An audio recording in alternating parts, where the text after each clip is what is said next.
এটা ছিল বাড়ির হাঁস, আর মা আজকে আমাদের জন্য হাঁস রান্না করেছিল। তো আমরা যেদিন আমাদের বাড়ির হাঁস খাই সেদিন আমরা অনেক অনেক মাংস খাই আর পেট ভরে মোটামুটি হাঁসের মাংসটা এনজয় করি।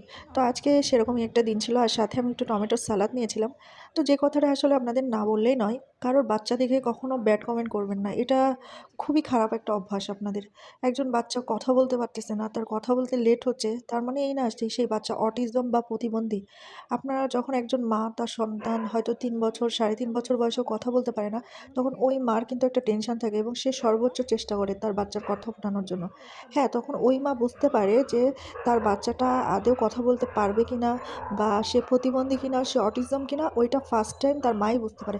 একটা বাচ্চা ছোট থেকে প্রথমেই তার মা লালন পালন করে এবং অনেক ছোট থেকে মাই কেবল বুঝতে পারে যে তার বাচ্চাটা এরকম কিনা। যখন আমার ছেলে আসলে কথা বলতে পারতেছিল না, বিলিভ করেন আমরা অত বেশি টেনশনেও ছিলাম না। কারণ আমাদের ডক্টর যে কথাটা বলে দিয়েছিল যে ও জাস্ট ২টা থেকে ৩টা বা ৫টা বা ৭টা ওয়ার্ড যদি বলতে পারে, তাহলে আলহামদুলিল্লাহ আপনার বাচ্চা একদিন না একদিন কথা বলতে শিখবে। যেহেতু ওর হওয়ার সময় অনেক কমপ্লিকেশন ছিল, যখন ও জন্মায় তখন অনেক ধরনের নিউট্রিয়েন্টের অভাব ছিল। দ্যাটস ওয়াই ওর কথা বলতে একটু লেট হচ্ছে, হাঁটা চলা একটু লেট হচ্ছে। আর আমি ছিলাম তো ওর মা, তাই না? আমি সবকিছু বুঝতে পারতাম। বাট আপনারা আমার এত কাছের মানুষ হয়ে এত মানুষকে আমার বাচ্চা অটিজম হইছে, আমার বাচ্চা প্রতিবন্ধী হইছে, আমার বাচ্চা এটা হইছে, ওইটা হইছে।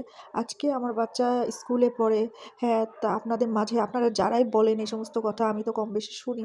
বা আপনাদের মাঝেই সেই বাচ্চা খেলাধুলা করতেছে, আপনাদের কথার রেসপন্স করতেছে, আপনাদের কথায় অ্যান্সার করতেছে।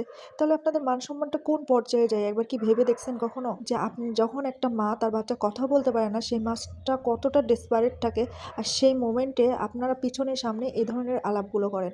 এগুলো খুবই আসলে কি বলবো? এগুলো খুবই আনসোশ্যাল এবং অমানবিক। এগুলো আসলে একজন মা এই পরিস্থিতিতে এই জিনিসগুলো কখনো নিতে পারে না। আরেকটা কথা, মানুষের বাচ্চা নিয়ে কখনো এই ধরনের কমেন্ট করবেন না। এগুলো খুবই খারাপ। কারণ যদি আপনার কমেন্টটা ভুল হয়ে থাকে তাহলে কিন্তু আপনার মান সম্মানটা সেই পর্যায়ে থাকে না।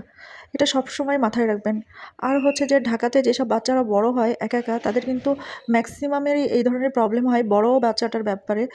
মানে যে বাচ্চাটা বড় হয় তার বেলায় এই ধরনের প্রবলেম সে একটু ফেস করে। যেহেতু সে একা বড় হয়, কাউকে সাথে পায় না। বাট ছোটটার বেলায় হয় যে আবার সে দেখা যাচ্ছে তার বড় ভাইয়াকে পায়। তো ওইখান থেকে কিছুটা হলেও সে কোম্পানি পাচ্ছে। তো মোটামুটি সে একটু নিজেকে ডেভেলপ করতে পারে। তো একটা অনেক পুরানো কথা আপনাদের সাথে শেয়ার করলাম। কারণ আজকে আমার বাচ্চা বড় হয়েছে ইনশাআল্লাহ, মাশাআল্লাহ, অনেক বুদ্ধি হয়েছে, অনেক কথা বলতে পারে, মাশাআল্লাহ ভালো পড়াশোনা করতেছে। সেই কারণে আমি এই কথাগুলো আজকে বললাম।